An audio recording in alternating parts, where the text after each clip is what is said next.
Hello, really quick. Before we start the podcast, I know it's a very big podcast this month. I know a lot of you are probably here to listen to me talk to Sean. It's been very fun and exciting. I'm having a good time. However, I recorded a very large chunk of this podcast on a very hot day, and I'm still kind of new to this, and I'm dumb, okay? So I recorded it with the air conditioner on. It's on the other side of the room. I didn't think this microphone would pick it up.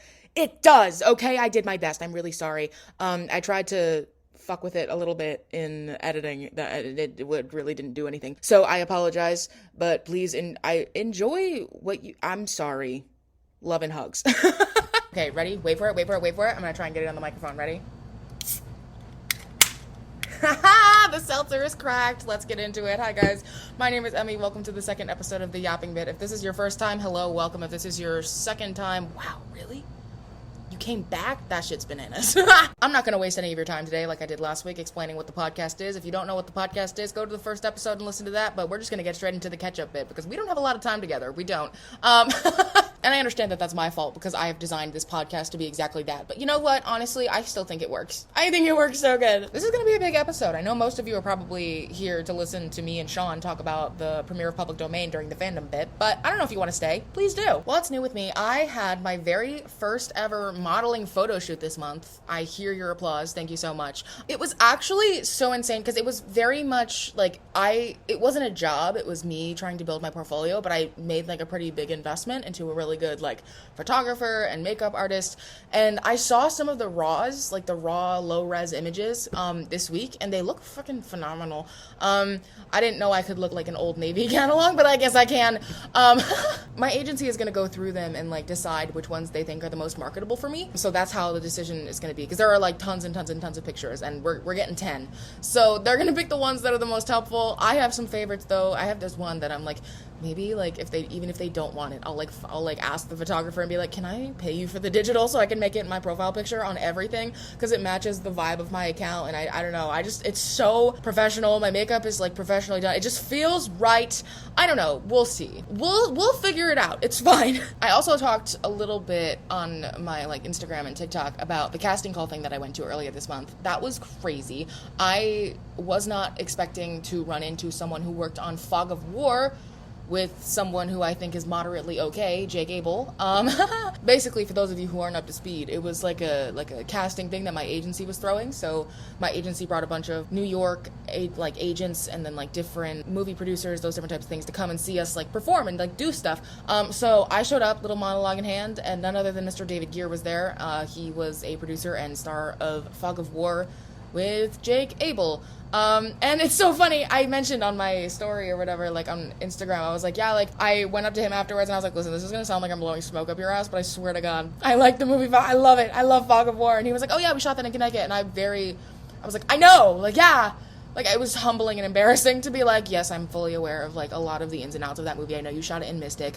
I know that, like, Jake did this during this scene for this reason. I could go on and on and on. It's really messed up. But it was so cool to talk to him. And he told me I did a really good job. And then it was so crazy. Like, I was floating around, like, talking to people all day. And then at the end of the day, there was one guy who I had talked to a bunch.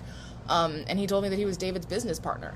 And he was like, have you been in anything? And I was like, I mean, kind of. Like, when I was in college, I did some stuff. And then, like, COVID and everything hit, and now I'm, like, back into it, and I just signed it with modeling, and now I'm, like, also in the acting division, because my agent saw my monologue, and she very much was like, why aren't you in our acting division? And I was like, I don't have a reel, so I couldn't submit for your acting division. And she said, I don't care. I'm putting you in the acting division. And I went, great, thanks. So overall, even if none of like the New York agents or like any like the movie producer people are into it, I was able to get into my own agency's acting division through it. So success is all around, in my opinion, honestly. FanExpo Boston also happened. That was totally crazy. I'm pretty sure at the time that I recorded last month's podcast, there were whispers of the possibility of me being able to do videos and like interviews and stuff with some of the cast members of Supernatural, but I don't think anything was confirmed at the time. And so like I couldn't, but I wasn't telling anybody, because it's like, imagine if I was like, the answer is maybe, like it might happen, and then everyone gets their hopes up, and then everyone gets excited, and then I have to be like, actually it fell through. But it didn't fall through. It came to be really in a very standard and organic way, I think, through FanExpo Boston, where they had this opportunity where you could like submit to interview with people, and they were like, we can't guarantee anything, but we can probably try to help you. And I was like, hey, what about these people? They kind of know me. And I mean, FanExpo Boston was familiar with my content, and they know that the actors kind of know me pretty well, so they submitted it to their representatives. And honestly, okay, so first, literally immediate. Like, no sooner had the email been sent than I was getting a yes from none other than Miss Ruthie Connell. She was such an immediate yes, and that was so thrilling for me, because I was like, honestly, like, I wasn't sure if she would want to do anything, but she was very quickly to say absolutely. And then I heard from Jim, which is so funny, because, like, I don't know if you guys know this, that I'm friends with Maddie, his daughter. So I was in LA like a month and a half ago, and I literally stayed at his house, and like I was talking to FanExpo Boston like while I was there, like getting it all organized. So, but we went through his reps, which is so funny that we like went through his reps. And then it was so funny, they used like my full government name when they were reaching out to these people, like the reps. So fun fact, Sam and DJ's rep is Sam Smith. She is her own rep, and she reps DJ and all that stuff. So I reached out to them, and I didn't hear back from Sam, and I was very surprised, because I know Sam really well. I really was like, if anyone is gonna say yes, it would probably be like Sam and DJ. She didn't know it was me, and she was like, oh, that was you? Oh my god, I literally didn't even know. So then it, like, in the next couple of days, we were able to organize it. I even told her, though, I was like, listen, honestly, like, if you guys looked me in the face and told me to fuck off, I would understand, because for the most part, influencers suck. Like, we're the worst. And Sam just like dead-eyed at me, and my friend Charlotte, who was there, was like, can you shut up? Like, can you just stop shooting yourself in the leg? And I was like, you're so right. But yeah, Sam and DJ, it was all very fun. It was very relaxed. The scheduling was kind of messy, trying to figure out when I was able to do things with them. So I was kind of running around, and I had some people who were really being very, very, very helpful, especially with respect to getting into panels, because the way FanExpo Boston is set up, they have it so, like, if you want to be at the front at a panel at that convention, you have to be sitting in line to get into the theater for like an hour and a half beforehand.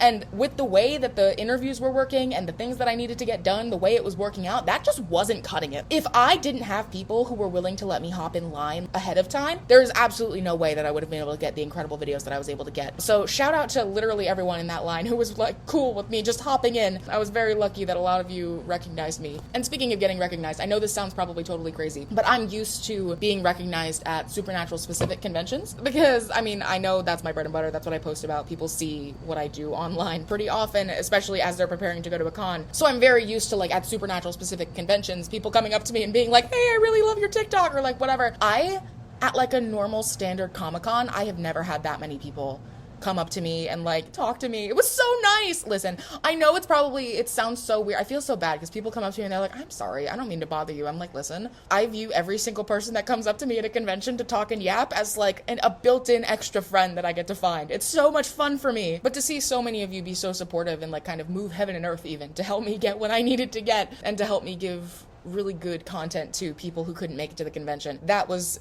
kind of, I think, what the Supernatural fandom is all about. It's about like helping each other and making sure everyone feels included, even the people who aren't there. And that's something that I really try to do, and I'm really thankful that all of you were able to help me do that weekend. I will say, I'm kind of bummed. I feel like the catch-up bit is running kind of long right now, but I wanted to talk about current events, and by current events, I mean the fact that Taylor Swift announced her new album. I feel like that's a really important thing for me to touch on. I want it on public record that I'm claiming Honey. Everyone else can talk about all the other songs all they want. Honey, that belongs to me. None of y'all want to talk about Honey or be excited about a song called Honey by Taylor Swift. I'm so excited about Honey. I'm foaming at the mouth for Honey. And I think that's going to be the catch-up bit. Thanks, guys. Let's get into the feelings bit. Last month, I was so geared and ready and full of content for the feelings bit. I had exactly what I wanted to talk about ready to go from the second I hit record. Even before then, I was so geared and ready to talk about a specific thing. This month, I have so many things, I feel like, that I could really delve into and get deep about, but I think an overarching thing to talk about that kind of covers all of the bases of what's going on right now revolves around work ethic. And I know, me talking about work ethic, fork found in kitchen, I'm aware. I never stop doing anything ever. I'm constantly doing something or other. If I am not working on my 9-to-5 job in book publishing, I am working on this podcast. If I am not working on this podcast, I am working on modeling. If I'm not working on modeling, I'm working on acting.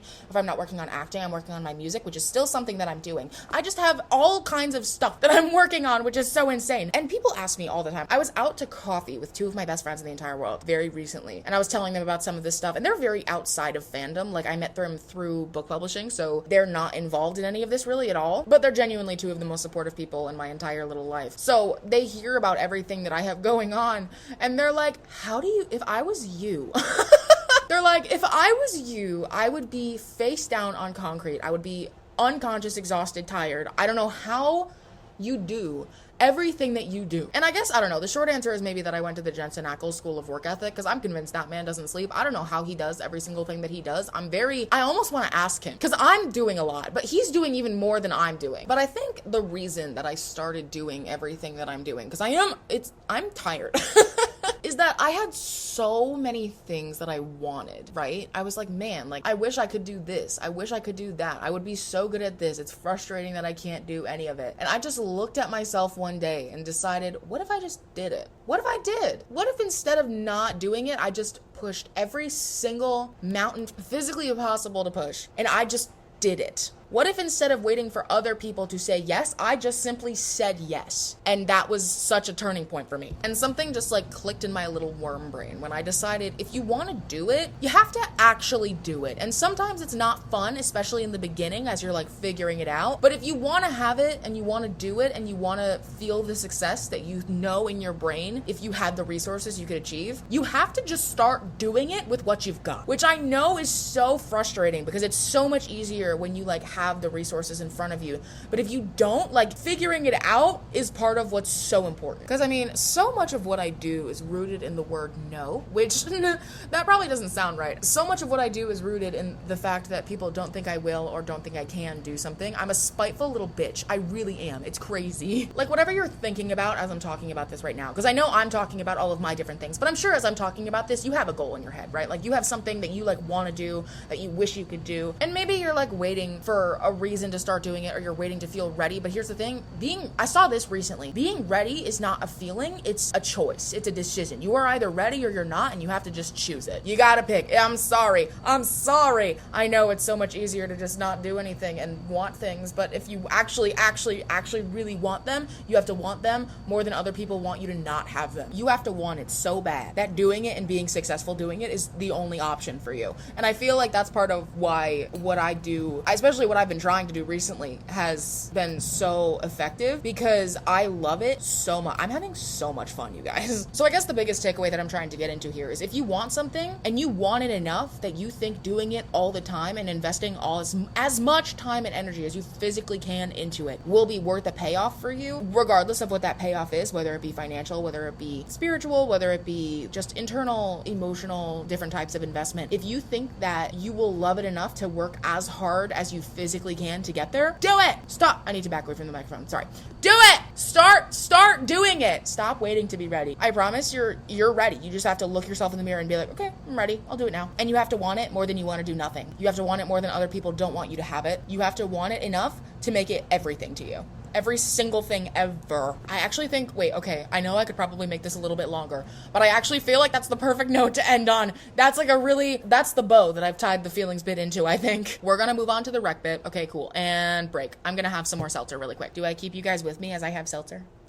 Delicious. Wonderful. I have a lot to talk about during the Rex bit today. I do. There's a lot to discuss. I can't even do an intro. This 5-second intro is already too long. I have to get into it. I realized last month that I didn't talk about any music as I was editing, and I was like, fuck! Like, why didn't I talk about music? I'll listen to any music. Honestly, I have a very eclectic music taste, but this month, the song that stuck out to me more than any other song that I listened to in August that came out this month in particular was The Subway by Chappell Roan. I know. Gay girl likes Chappell Roan. Fork found in kitchen. Shut the fuck up. I have loved that song since the first time I saw a video of her performing it live. It is one of my favorite songs ever, and I'm so glad to finally have a studio version. And every single one of you who listened to the studio version and was like, I don't think it's as good as the live version, all of y'all need to rot. You're ungrateful little bitches. I love that song so much. Also, the music video, art.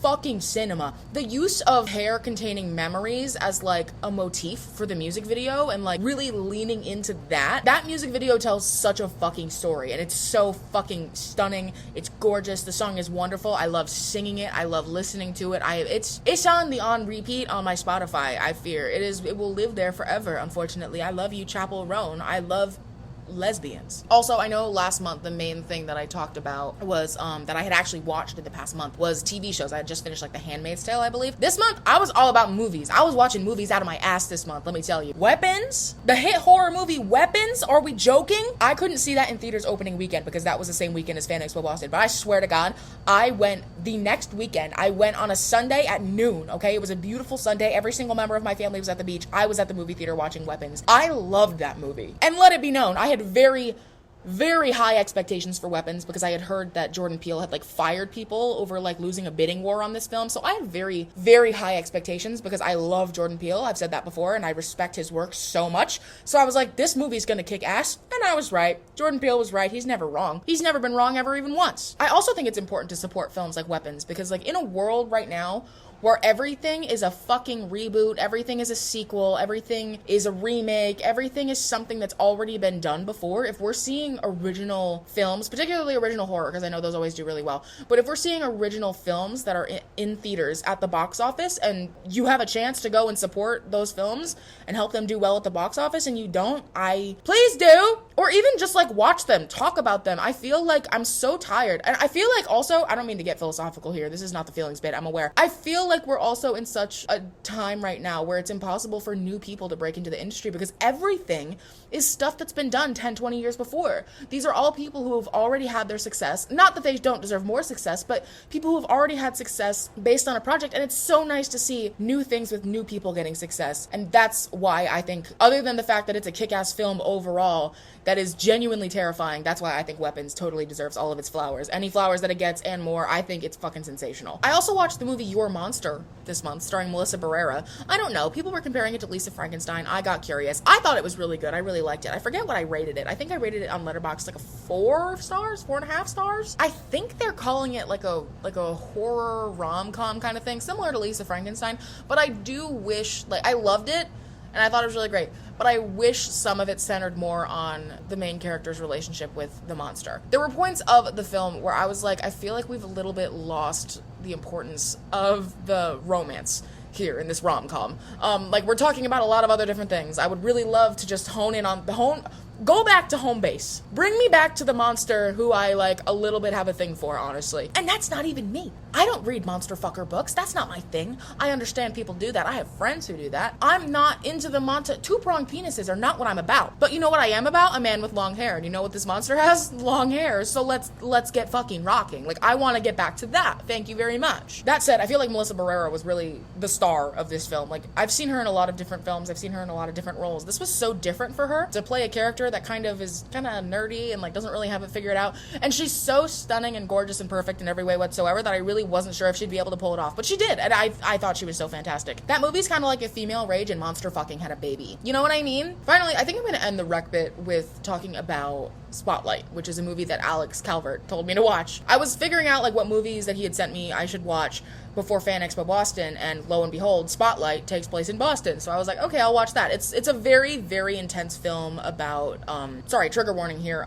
It's about sexual abuse in the Catholic Church in Boston. Rachel McAdams and Mark Ruffalo are in it. It's a really great film. I feel like consistently every time Alex has me watch a film, it's very like intense and serious. This was such like an interesting watch though, and I also feel like I've had a really good time watching films that Alex recommends because I feel like I'm a little bit getting to know him through these films, not necessarily in the aspect of like the actual topics that are in the films, but in the types of films that he likes to watch. I feel like in watching the sheer volume of movies that he's now had me watch, I could very easily recommend him a couple of films. That said, when I saw him at FanExpo Boston, he asked me what movies I've watched lately and if there's any that I think he should watch, and I did say Death of a Unicorn. Not because I think that's a movie that he would like or like actually like watch, but it was because I liked it. And I know I talked about it last month, but I really liked it, okay? But I think that's what I've got for Rex this month. Yeah. The Subway by Chappell Roan is underappreciated in her time, the same way Manchild by Sabrina Carpenter was underappreciated by everyone at the first listen. Go see Weapons, if you can. It's a wonderful film, and I totally enjoyed it, and I thought it kicked ass. Also, I found out this past weekend that Jake watched it because I made people at Supernatural Austin ask him, and he has watched it, and he liked it, so you should watch it. Also, Your Monster with Melissa Barrera. Phenomenal. Iconic. And Spotlight. Okay, that's Rex. Happy August.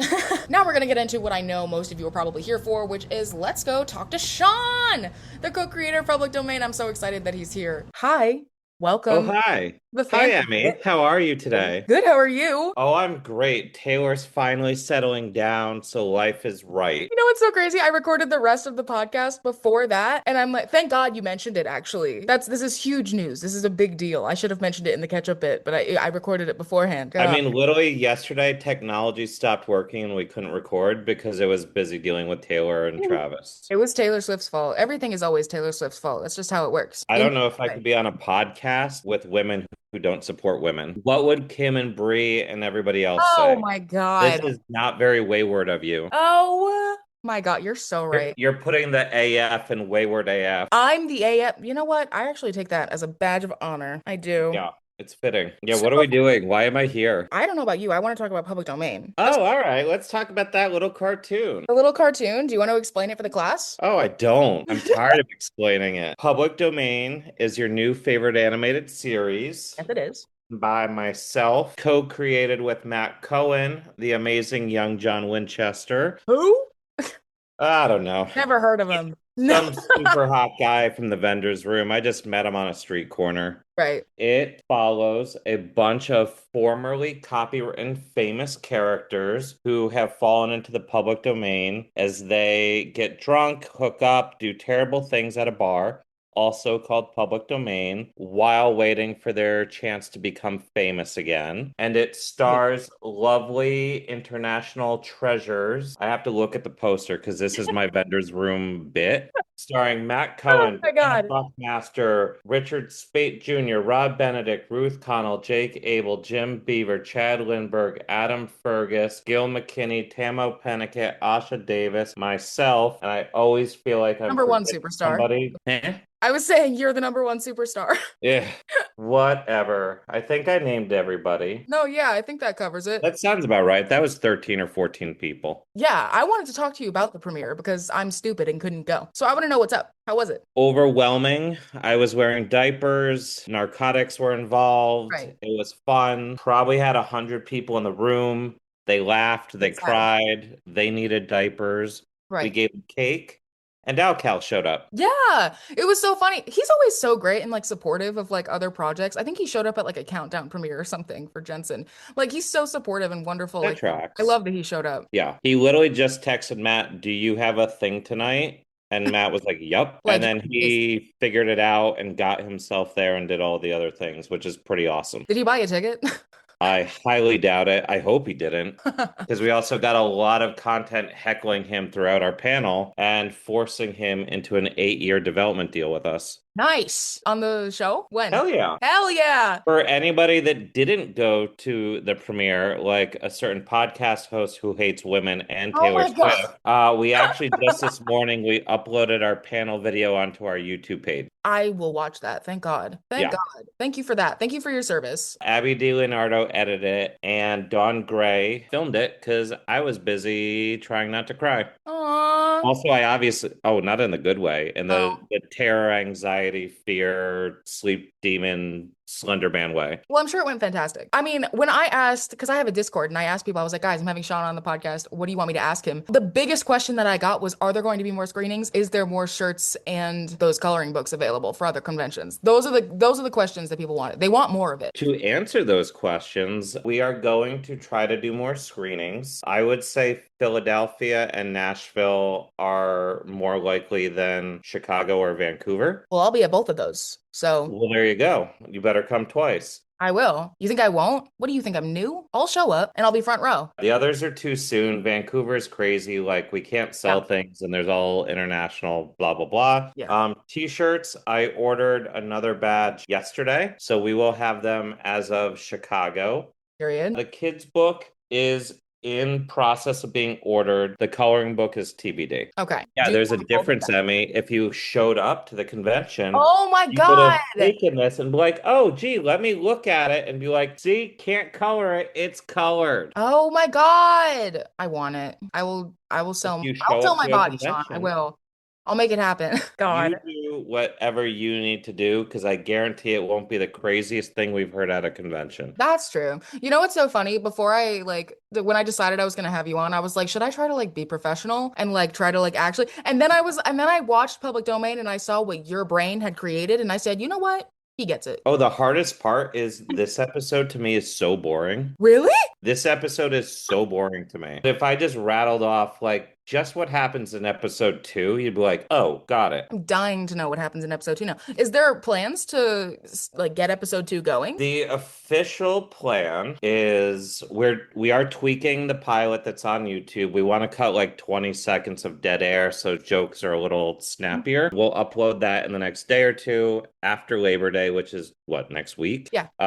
We have a couple animation executives who want to take it out and shop it to networks. So part of me, after the premiere and seeing people actually like it, I was like, what if we got enough money to make one more? Just because I want to make one more. Or we just wait, sell it to a network, and then we make lots of money, but everybody else is going to have to wait probably about a year. I mean, for Both, I both are could options. wait a year, I guess. I mean, selfishly, I want it now. It's my money and I need it now. But good of the Likewise. project, for the good of the project, truly. I mean, maybe we could at least do little shorts or like snippets because there's Yeah. there's literally so much. Like the three little pigs and the big bad wolf are going to Oh be my our Itchy God. and Scratchy. Are gonna be So they're what? just going to, Itchy and Scratchy from The Simpsons because you're a fetus and you're young and all those I things. know what that is. I don't think you understand my lore with the Simpsons movie. But is it because of like Hot Topic or something offensive? No, I saw the Simpsons movie when I was 8 years old in theaters in pajamas with my dad. And now, quite literally, I can quote the entire. I don't know if I was 8. I don't know how old I was. Okay.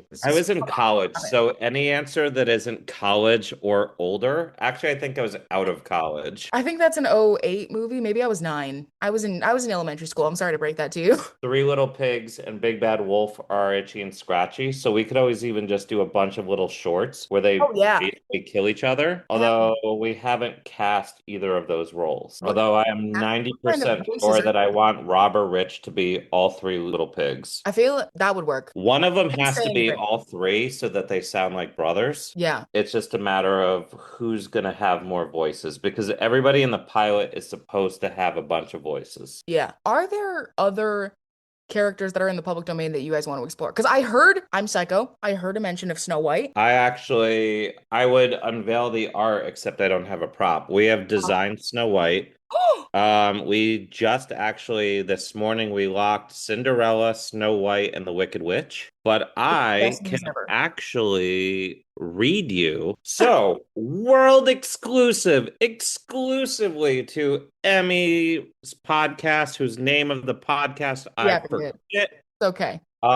Episode 2 introduces Dracula, Renfield, King Arthur, Lancelot, Captain Nemo, Steamboat Willie, The Little Mermaid, Snow White, Sleeping Beauty, and Cinderella. Episode 3 introduces Robin Hood, Maid Marian, Prince Charming. Episode 4, theoretically, I might switch some orders here, but we've got The Wicked Witch. The next episode introduces Tarzan, Tom Sawyer. We have a role earmarked, a very special role for somebody whose name I won't say, Jesus Christ. We have Zorro Oh, and Don Quixote. I would give absolutely anything to know who's playing Jesus Christ, but I know you're not going to tell me. I mean, if you took a wild guess, you've got probably a 1 in 4 chance of being correct. And I'm Okay. not going to say yes or no, I'm so not going don't to make bother any guesses, guessing. but that's a Um, good, I think. but those are the characters just from about the first 6 or 7 episodes. Oh my God. That's so many. And literally, so every January 1st in real life, not in our cartoon, it's called Public Domain Day. And the Yeah. Library of Congress basically makes an announcement to be like, here's 20 songs, 20 movies, 20 TV shows, 20 whatever that are now just free. So, like this past January was Tintin, Popeye, and a third really cool person. This coming January is Betty Boop, Miss Marple, and Nancy Drew. Okay. So I automatically am like, oh my God. So Nancy Drew, Miss Marple, and Sherlock Holmes walk into a bar and have to solve a mystery. Like that is an episode. Oh, not for nothing. Betty Boop has so much potential. So much potential. There's a lot there. She is being earmarked for an early Sunset Boulevard style episode where she's Okay. like old and crazy, but kind of a slut and very, very desperate to become famous again. There's a world where that could evolve where it becomes the Wicked Witch because we're going Okay. to keep the Wicked Witch around because Bree needs an enemy. Right. We have probably outlines for about 100 episodes. That's so sick. That's We so, are we are ready. This yeah. will be the next Simpsons. Like and it should be. It's such 35 years and a movie and all the things, and I'm ready. Oh yeah, and I mean I've talked about this before where like this is such an original and epic and awesome idea, like this concept because not only like you're creating something entirely new, but you also have this fun little built-in audience of people who love all these characters that do kind of already exist. So it's so interesting to be able to play into both of those. It's original and also you have people who love all this stuff markets. Literally, so the idea, I mean, everybody's probably heard this if they've been to a convention in the last year. Yeah. I had an idea about Disney princesses. 10 girls go in to audition to be a princess. One gets a job. What happens to the nine that don't? I'm like, awesome. Love that. That's so cool. But like, what's the rest of the story? Like, TV shows are long. Like, Yeah. is it just we follow nine girls who don't get a job? Yeah. Then you've lost the point of the job. Like after a while, the job is so far away. Like Yeah. Or that's they just have to keep going for the same job and keep losing. So I yeah. was like, okay, that's cute. That's something. But literally, I was like, Hollywood wants IP. They want things that are already established. Yeah. And I had always wanted to do basically a sitcom out of Casablanca, like a bar of weirdo losers who cross paths and basically ruin each other's lives. Yeah. So all of a sudden, one day I woke up, it was like, great. So if we take Disney princesses, put them in a bar, they all mess each other's life up, but they're based on real characters. Now we've got IP, an original story, and we don't have to pay for a lot of stuff. And then quite literally, I woke up. It This worked. hit me at like 2 in the morning when I was asleep on my couch because I have terrible insomnia. I woke up to Cheers and I was like, son of a bitch. It's And literally cheers. by about 2 o'clock the next day, so like let's say 12 hours later, I had written the pilot. That's crazy. Because I literally was like, oh, that's how it worked. Granted, the first draft was terrible because they always All are. first drafts are terrible. But But I stumbled out. I emailed Matt. I was like, I think I did a thing. Is this a thing? And he was like, oh, this is definitely a thing. We just have to like tighten her up. yep. And now somehow about 1 year later, here we are, and it exists, and And people it have exists. watched it. And people love it. I've got it's so funny. Hopefully. Oh, I think I mean everyone that I've talked to has. I had a friend the other night text me and was like, "Psst, hey, where did you watch Public Domain?" And I told her where to find it, and then she messaged me after she went, "Oh my God, that was so good." I was like, Oh, "Yeah, it stop. kicks ass." It does. No, like take your flowers. It's such a good show and it's so fun. And I want to see where it's going. I do have to ask you also though, Hansel? We have to talk about Hansel. I am a big boy. I do what I want. The voice was so jarring that I actually like you saw my reaction video. Oh, yeah. I was not I had no idea that was you. How did that come up? Was there a casting call and you were like, what if I throw it in? I kind of just did it Yeah. because in my head, I heard a very specific voice, and I literally was like, I don't know how to articulate to somebody not in my brain what it's supposed to sound like. Oh, Because I feel that. almost every other role, we were like, it's vaguely this, like Dorothy is vaguely that, but also we want to hear blank actor. Like we want to hear the person in the role, but also like you can't just make stuff up. And Yeah. then there's some people like Jake who went completely rogue, and it was so brilliant that I'm literally like, he was supposed to be in like 2 episodes of season one. And as soon as I heard him, I'm like, cool. So we need him in like half of season one and then to basically make him a series regular in season two. Yeah. Because it's He's just crazy. He has that kind of a I hear the voice and I'm like, oh, I just want to write for this man. Oh yeah, I had mentioned like I asked him and he did that voice for me at a con at one point and he was like, "Yeah, like I took a shot with the voice. I didn't know what they were looking for, but I took a shot and they liked it." And I was like, as soon as he did it, I was like, "Well, of course they liked it because you killed it." Yeah, it was brilliant. He messaged and was like, so there's like a 1973 documentary about Lou Ferrigno, and I know he's not Greek, but it just inspired me like Whatever works, dude. yeah. But with Hansel, I was like, I don't know how to articulate it. And part in my head, I don't know if you're a Drag Race fan. If you're not, you should be. There's an amazing British queen named the Vivian who passed away about a year ago. Oh yeah. And she did a challenge where she played this like crazy deranged Hansel Gretel, and it's like kind of German, kind of not, kind of drag queen. I was like, I could try to show somebody a part of that and then tell them how to change it, or I could just do it. And because it's only 2 lines in the pilot, like he will never say more than 2 lines in an episode. Yeah. Because I don't want people looking at me and I don't want them talking about me. I don't want them talking to me. I don't want people around me. I want to be in a cave writing these episodes and then somebody drives a truck full of money up to my door. Well, I've kind of created a problem then because Hansel's one of my Yeah. favorites. I also kind of like having Not great for reaction me. videos about me because nobody ever cares about the writer. Or it's Which like, I oh, think is dumb.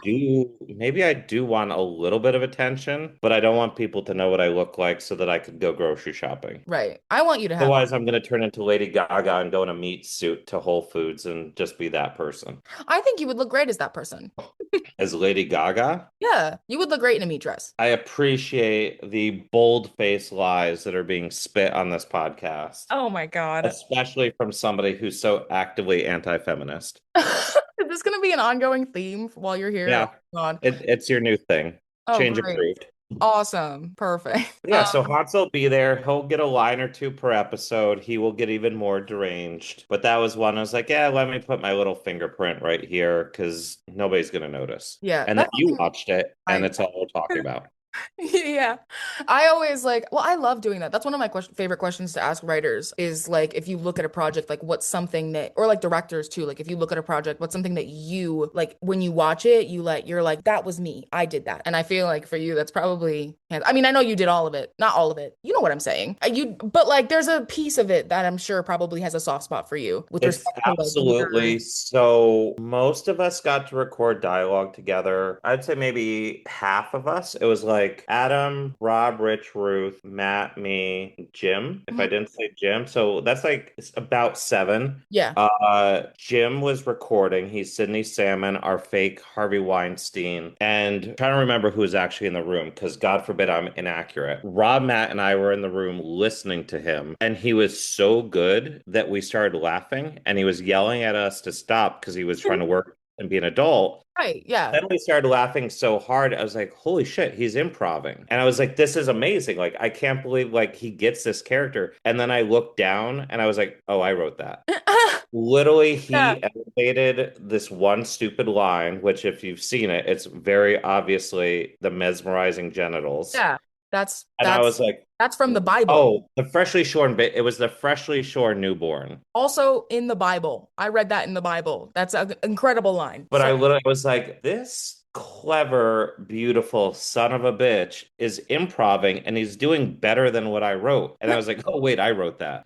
It was like, I just haven't heard somebody say it well. yeah. And I was like, oh, okay, this might work because National Treasure Jim Beaver is Right. making everything we do better. Right. And National I would say that's my actual, oh my God, like I did that thing moment. Yeah, hell yeah. Jim Beaver making us laugh and then getting yelled at by him. That was like, That's up there. Man. Are there any other fun exclusive things you can tell me? You had mentioned something about Her Royal Highness Jakington Elizabeth Abel III. oh, I can tell you that he is going to show up in The Real Housewives of Public Domain, and he is going to be a human sushi board that the women eat off of. Basically, Sydney Salmon Word. is going to drag him through the dirt until basically even Hercules can't take it anymore. There is an episode in which Dorothy gets cast in a horror movie, Wizard of Oz, and Hercules is playing the Cowardly Lion, and he's just walking around basically like a furry, being like, "Rah, I'm a lion. No, it's just me. I'm Hercules. I'm just a guy in a suit." That's actually such an insane actor request also to be like, hey, so as Hercules, can you also play the Cowardly Lion at the same time? That's But pretty you know, if somebody could do it, it's Jake Abel. Yeah, unfortunately, I do have to give him his flowers there. He's good at things. Isn't it Is diabolical? It's so annoying. Yeah, I hate him. all of them are good at things. It's I kind of annoying. know. It's like if one of them was How? just wildly untalented and rude, you'd be like, oh, all right, so there's one in every batch. Yeah. Like, can one of you be ugly at least? Like something, please. You know? It's ridiculous. No, none of them. I Just know. almost as if they were famous TV actors who needed to be ready for prime time. I know. Foul. Ugh. Yeah, what else you got? We got a few minutes. I'm not going I anywhere. know. Where are your fan questions? Oh Where my are your God. reactions? I mean, I feel like so many of the reactions that I've had have just been just general overwhelming positivity. I'm so excited. I in particular am so excited about the Disney princesses because have such a visceral affinity for the Disney princesses. I will I will do anything. I love them. If you're like, yay, these are untouchable characters, we might be Nothing is losing some untouchable on public fans. domain. Nothing. Snow White is basically an albino Regina George. She is nasty. Who else? Cinderella is African American. Pam Grier takes no bullshit because she is tired of being a slave, but she is far more likable. And she is going to be voiced by, I actually met Matt and all this started through our amazing friend Asha Davis. She was on South of Nowhere with Matt and his wife Mandy Musgraves. She's amazing, but she's how I met everybody. Very much want her to be Cinderella. Sleeping Beauty's kind of generic. Her joke is that she gets knocked out or passes out or falls asleep. All the time. Yeah. Snow White's gonna go. I'm so excited Princesses for get Snow it White. real bad, and their husbands and all the princes get it even worse. Because most of those guys, they didn't even bother naming them back in the day. Yeah, no. They're literally just like, here's handsome generic guy. There's an episode, Maid Marian's getting married, and they can't tell their husbands apart. And even the guys don't know the difference between them. And they're like, I don't know, which one are you? It's like, who did you come here with? And they're like, I don't. Who cares? Like that's not in my character DNA. Yeah. I just show up when women are in danger and then I save them. That's So we'll see how everybody feels about the Disney episode. not Disney. No, It's we not could Sears, never. it's We not would Disney, it's never. not any of that stuff. No. What are they gonna do? It's in the public domain. They benefited from it. Why can't you? They are quite literally. There are horror movies about Winnie the Pooh, Tinkerbell, and some of these characters. I'm like, I'm pretty sure they'll survive what we do. But Winnie the Pooh will be in season 1, and I have somebody that I'm very much hoping gets it and is willing to play the part. I also won't say names, but if you had 4 guesses, you'd probably get it eventually. Okay. We're going with that number 4 We, very we gotta. we're dusting. We're sprinkling a We're little pixie sprinkling and dust. dusting. Oh God. I mean, I think we're out of time now, but thank you so much for coming to talk to me. Thank you for the exclusives. Holy shit. I can't Yeah, wait to I'm see sure what all these there's characters more. look like. I'm so excited about this show. I'm so excited to support you guys. This is wonderful. We appreciate it. We appreciate it from everybody. Oh, We're yeah. self-deprecating because it's the only way we know how to deal with that much attention. Exactly. As it is with most people in the entertainment industry. Yeah. Okay, perfect. Thank you so much. Thank you. I'm gonna be so real with you. I'm filming the rest of this podcast 2 days before my call with Sean. So, I hope it went well. I hope you enjoyed that. One thing about me, I'm incapable of lying. I could try to make it segue well. I'm not gonna. You know what's up. As always, I pulled questions from both my email, bestie.me@gmail.com, and I pulled them from my weekly Instagram story question and answer thing that I do. There were so many good questions that I had this week that I actually had to narrow it down, which is so soul crushing and devastating. But let's just get into it. I got an email from Ashley, who's a vet nurse, which makes her like a million times better than me in every single way. She basically wanted like a pet overview, which like if you're gonna sit here and ask me about my pets, I'm not gonna say no. I'm not gonna deprive you of discussing my pets. I have so many. Okay, so many is kind of a stretch. I have 3. I have 3 pets. My dog Muffin is 3 years old. She's a Cavalier King Charles Spaniel. She is actually sitting behind me right now. She is unconscious, deeply unconscious. I couldn't even try to wake her up and try to hold on. Let me actually. You know what? Hold on, Muffin. You want to say anything into the thing? Can you hear her little snorty noises? What is that? Wow. Muffin's podcast debut. She's a radiant star. I also have 2 cats. I have a orange and white tabby cat named Mr. Pete. His full government name is Peter Pan, but everyone called him Pete, and now he's like 10 years old, so everyone calls him Mr. Pete because he's a grown gentleman, okay? He pays taxes. We got him in high school because my mom knew some people who found a litter of kittens in a dumpster. Not a dumpster, oh my god. They were in like a, I don't know, he has dumpster energy vibes. Mr. Pete. They found him in a garage with like 2 or 3 of his siblings, and they were all like living on like grown adult dog food. But he was like 4 weeks old at the time. So there were 3 kittens. One of them was really sick, probably gonna die, and then there were 2 that were healthy. One of them was Pete, and the other one was my sister's cat, Daisy. So we took them, we fed them little kitten milk for a couple of weeks because they were so little, and now the rest is history. I would die for Mr. Pete. I've always said if anything ever happens to Mr. Pete, you can find me on the national news. I will literally start burning down government buildings. It'll be a problem. And then I have another cat named Mochi. Talk about dumpster energy. Mochi has major dumpster energy. I think it was a family near me who, like, they put on like Craigslist or whatever. They were like, our cat had kittens and we need to get rid of them. So we went there and we picked up Mochi. We call her Moch Moch, Munch Munch, all the different types of things. I feel like everyone with 2 cats, everyone has either like one cat that's like perfect, angel, starshine baby girl, aka Mr. Pete, and then one cat that's like a gremlin who like foams at the mouth. Like that's the duality of owning 2 cats, and that's what I have. But I love all 3 of my animals very, very, very much. Thank you for your question, Ashley. I think this was maybe like a week or 2 ago, but this month kyracosplays asked me if I could be besties with any princess, like Disney princess, which one would I be besties with? Which I feel like is a very excellent fucking question, especially for me in particular. We all know I'm a Disney princess girly. That's not news to people who either follow me or listen to this podcast. I'm very abundantly clearly a Disney princess girly pop. I have been very open about the fact that my favorite princesses are Snow White and Princess Tiana. I think genuinely that the one I would want to be besties with there are 2. I would probably want to be besties with Tiana, obviously, just because I feel like I know I talked about it in the feelings bit, but like her work ethic and my work ethic, I feel like we would be very understanding of each other, where it's like, sorry, I'm grinding, I can't talk right now. Like we would be very understanding of that stuff. And I also just feel like she has such a wonderful, warm little vibe. I would also love to be besties with Belle, because A, she shares my affinity for men with long hair. We all know what her prince looks like, okay? And B, she's a book girly. I'm a book girly. I would have a book club with Princess Belle. We would have a great time. Oh my god. Okay, last question I'm gonna tackle is from Habiba Serhan, who asked me, out of all of the supernatural actors you met, who was the most similar to the character that they played? Okay. Is it stupid to say Jared Padalecki? Is that dumb?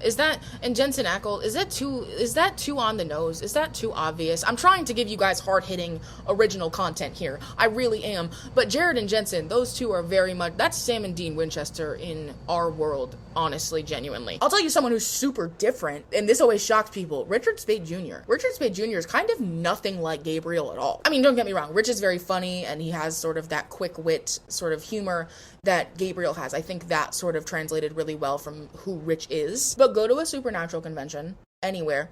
You can meet Rich at Rhode Island Comic Con this year. I'll be there. When you meet Richard Spade Jr., you expect like what you see on stage for panels and stuff, because he's so funny and he's so goofy, like especially like when there's an audience sort of situation, or you expect something kind of similar to Loki or Gabriel from Supernatural, anything kind of like that. If you walk up to his table, he's genuinely one of the most gentle human beings I have ever met in my entire life. He's very soft. He's very attentive. I always tell people that they should, like, if you're nervous to meet people at conventions, I say meet the girls and I say meet Rich, because Rob, I feel like, is like this too, but Rich was the most jarring and surprising for me. And I'm not saying this is a very positive thing that I'm telling you right now, I swear, but he is so like gentle and kind, and just, it's so crazy. This is true, the first time I met Richard Spade Jr., I told him how much I really resonate with a lot of his directorial choices and how I really love what he does creatively, and how like it really inspires me creatively, and like he fully was so like in tune and really talked to me as an equal creatively. And it was so nice, and he was so genuine in that conversation. I walked away and I cried. I cried, okay? I don't do that kind of thing, really. Honestly, I try not to, but like I walked away and it was just, to be seen by one of your heroes like that was just so genuine and authentic and real. And it was such a crazy, I'll never forget that. I adore Rich. Also, while I'm talking about Rich, let's talk about his music, okay? I feel like a lot of people don't talk about his music enough. He has a band called Dick Jr. and the Volunteers. They have a song, one of my favorite songs by them is called I Like You More When I Knew You Less. Go listen to that song. That song is so fun. I would give literally anything to hear it live. Every time there's like a Dick Jr. and the Volunteers show, like around a convention, and I can't go, I get so angry, because if I need to be in the room where it happened. Call me fucking Hamilton. I don't know, I didn't see the musical. Call me fucking Hamilton. I need to be in the room where it happens. I do. Anyway, the question bit is too long now. This has become Richard Spade Jr. Love Hour. I love you, Richard Spade Jr. Thank you guys so much for tuning in. I hope you guys have a great month. Stay sexy, stay yappy, keep the bits up, guys, and I'll see you next time.